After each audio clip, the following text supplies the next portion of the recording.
Class 4 chapter 7 Hindi.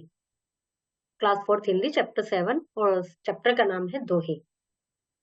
प्रस्तुत दोहे संत कबीर तुलसीदास रहीम द्वारा रचित हैं। तो इसमें जो दोहे हैं कोई कबीरदास जी का है, कोई तुलसीदास जी का है, कोई रहीमदास जी का है। और जो भी दोहे होते हैं जो भी इन लेखक ने लिखे हैं, उनमें सभी में जीवन से संबंधित कोई ना कोई शिक्षा हमें मिलती है। Let's read. करत करत अभ्यास ते जड़मति होत सुजान, रसरी आवत जात ते सिल पर परत निशान। अम, किसी काम के अभ्यास को लगातार यदि करते रहो, किसी काम की लगातार यदि प्रैक्टिस करते रहो, तो कितनी भी जड़ बुद्धि हो, उसको वो चीज समझ में आ जाती है, वो काम उसके लिए आसान हो जाता है। जिस प्रकार कुएं में से जो पानी निकालते हैं, वो बाल्टी में बंधी होती है रस्सी, और उसको डाल देते हैं कुएं में। फिर ऐसे रस्सी से खींचते हैं। जब रस्सी को खींचते हैं, तो कुएं की जो होती है ना बाउंड्री, उस पर वो रस्सी ऐसे ऐसे रगड़ खाती है, तो उस पर निशान पड़ जाते हैं। तो मतलब पत्थर पर भी रस्सी के निशान पड़ गए हैं। तो समझो, लगातार करने से कितना भी कठिन काम हो, और लगातार अभ्यास करने से वो आपको आसान लगने लगता है। सुरसती के भंडार बड़ी अपूर्व बात, जो जो खर्चे तो बड़े, बिन खर्चे घट जात। सुरसती मतलब जो सरस्वती, बुद्धि, ज्ञान, ये जो भंडार है ज्ञान का और बुद्धि का, जो आपके पास भंडार है या हमारे पास भंडार है, उसकी एक बड़ी अजीब सी बात है, बड़े अचंभे की बात है। क्या है वो बात? कि उसे जितना खर्च करते हैं वो उतनी ज्यादा बढ़ती है, और जितना हम उसको संजो के रख लेते हैं कि भाई मुझे ये मंत्र आता है या मुझे ये चीज आती है, मैं किसी को ना बताऊं, तो वो धीरे धीरे हम भूल जाएंगे। तो सरस्वती का जो भंडार है, ज्ञान का जो भंडार है, उसको जितना खर्च करेंगे वो उतना बढ़ेगा, और जितना अपने पास उसको स्टोर करके रखेंगे वो उतना घटेगा। साच बराबर तप नहीं, झूठ बराबर पाप, जाके हृदय सच है ताके हृदय आप। इसमें कहा गया है दोहे में कि सच्चाई के बराबर कोई तपस्या नहीं है। हम अपना एक निश्चित ये प्रण कर लें कि हमें तो सच ही बोलना है, तो उससे ज्यादा कोई बड़ी हमारी तपस्या नहीं हो सकती। और यदि हम बात बात में झूठ बोलते हैं और हम बहुत झूठे हैं, तो उससे बड़ा कोई पाप नहीं हो सकता। जिसके हृदय में सच्चाई है, उसके हृदय में भगवान स्वयं है। आप मतलब भगवान जी के लिए कहा गया है कि उसके हृदय में आप खुद हैं। देखिए, पहले वाले में जो कुएं की बात हुई थी ना, ये कुएं की जो बाउंड्री है, ये वाली ऐसे टच हो रही है, तो यहाँ निशान पड़ जाते हैं एक समय के पश्चात। फिर है, चिड़ी चोच भर ले गई, नदी न घटियो नीर, दान दिए धन न घटे, कहे दास कबीर। इन पंक्तियों में कबीरदास जी कहते हैं कि चिड़िया चोंच में भरकर पानी ले गई नदी में से, तो नदी का पानी कम नहीं होता। उसी प्रकार दान देने से अपना धन कभी नहीं कम होता, उल्टा बढ़ता ही है। कल करे सो आज कर, आज करे सो अब, पल में प्रलय होएगी बहुरी करेगा कब। जो कोई भी काम कल पर मत छोड़ो, जो कल पर छोड़ना है वो आज करो। आज क्या, अभी करो। 1 मिनट में प्रलय हो जाएगी, मतलब 1 मिनट में कुछ भी हो सकता है, बहुत अनिश्चित संसार है। तो इसलिए फिर कब करेंगे? हम जैसे छोड़ देते हैं ना कि चलो कल कर लेंगे, पढ़ाई की बात है, ये क्वेश्चन लर्न कर लो, तो हम ये सोचते हैं कि अरे एक एग्जाम से पहले कर लेंगे। फिर पता चला कोई ऐसा काम हो गया कि आपको टाइम ही नहीं मिला वो करने का, तबीयत खराब हो गई, कुछ भी हो सकता है, ये कुछ पता थोड़ी चलता है। तो फिर कब वो काम होता ही नहीं, वो रह ही जाता है। तो उसी प्रकार कबीरदास जी ने कहा है, जो कल काम कल पर छोड़ रहे हो, उसे कल पर मत छोड़ो, उसको आज ही करो। और जो आज है तो उसको अभी करो। पल में प्रलय हो जाएगी, पल में सब कुछ खत्म हो जाएगा, तो कब करोगे? ऐसी वाणी बोलिए मन का आपा होए, और मन का आपा खोए, और उनको शीतल करे आपहु शीतल होए। इन पंक्तियों में कहा गया है कि अपने मुंह से ऐसी वाणी बोलिए, अपने अंदर का अहम खत्म कर दो, प्यार से बोलो सबसे, और ऐसी वाणी बोलो कि उससे औरों को भी शीतलता मिले कि भी बड़ी अच्छी बात करता है ये इंसान तो, और अपने आप भी संतुष्टि मिलेगी। यदि आप किसी से गुस्से में बात करेंगे, तो उस समय तो आपके अंदर का जो गुब्बार है वो निकल जाएगा, लेकिन जब आप किसी पे सामने वाले पे गुस्सा कर रहे हैं, तो समझो आप अपने आप का भी, अपनी बहुत एनर्जी वेस्ट कर रहे हैं।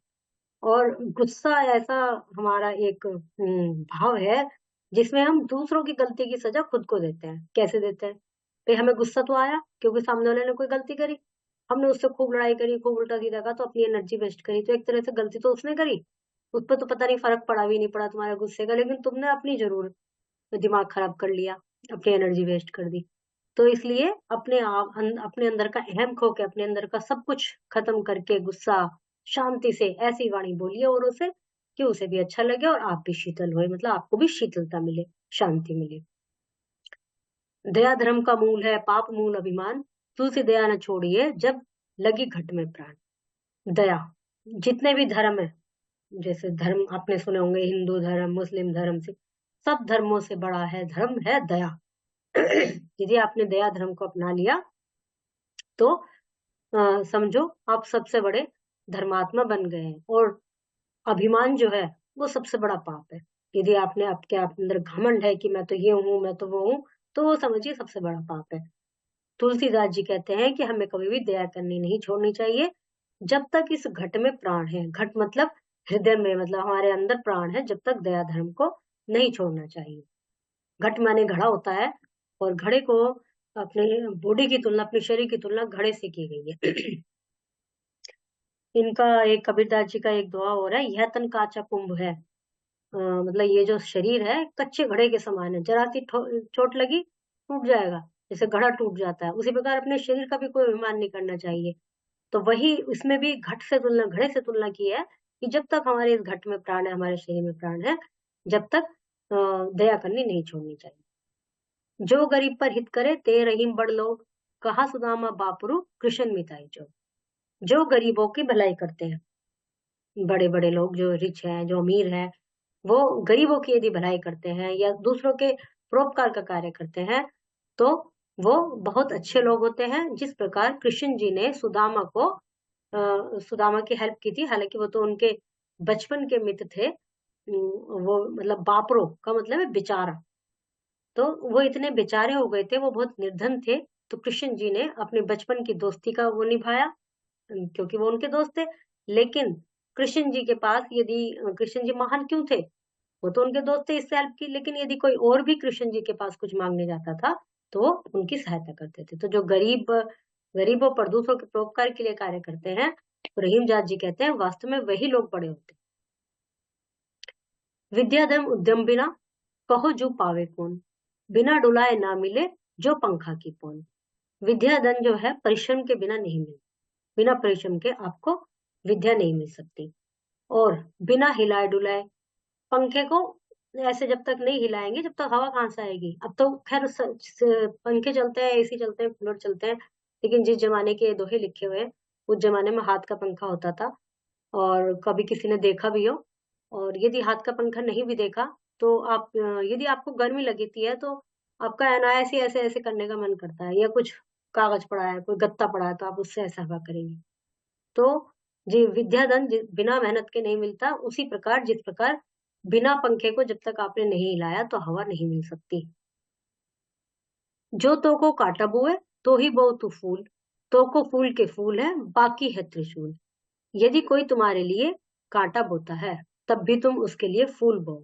जो फूल बोता है उसको फूल मिलता है, जो कांटा बोता है उसको कांटे ही मिलते हैं। फूल का मतलब कांटे।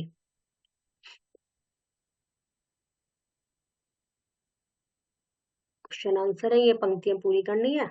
भावार्थ अभी आपको मैंने समझाया ये सबके। सही पर निशान लगाना है। घट का मतलब घड़ा, धर्म का मूल सार दया, किसके बराबर कोई तप नहीं, सच बराबर सत्य। दोनों से क्या मिलती है हमेशा? सीख, शिक्षा, तो दोनों ही मिलती हैं। शब्दों के अर्थ लिखिए, अशुद्ध शब्दों को शुद्ध करके लिखिए। मैं तुम्हारे को लिए मिठाई लाया हूँ, बिल्कुल ही भी नहीं बन रहा सेंटेंस, मैं तुम्हारे लिए मिठाई लाया हूँ। मैं कपड़े धो रहा हूँ, दीवार पर मत लिखो। मैं हंस दिया, मैं बुधवार के दिन सुमित के घर जाऊंगा, मैं बुधवार को सुमित के घर जाऊंगा। एक शब्द अध्यापक, हवा में उड़ने वाला यान, वायुयान। गणितज्ञ, कुम्हार।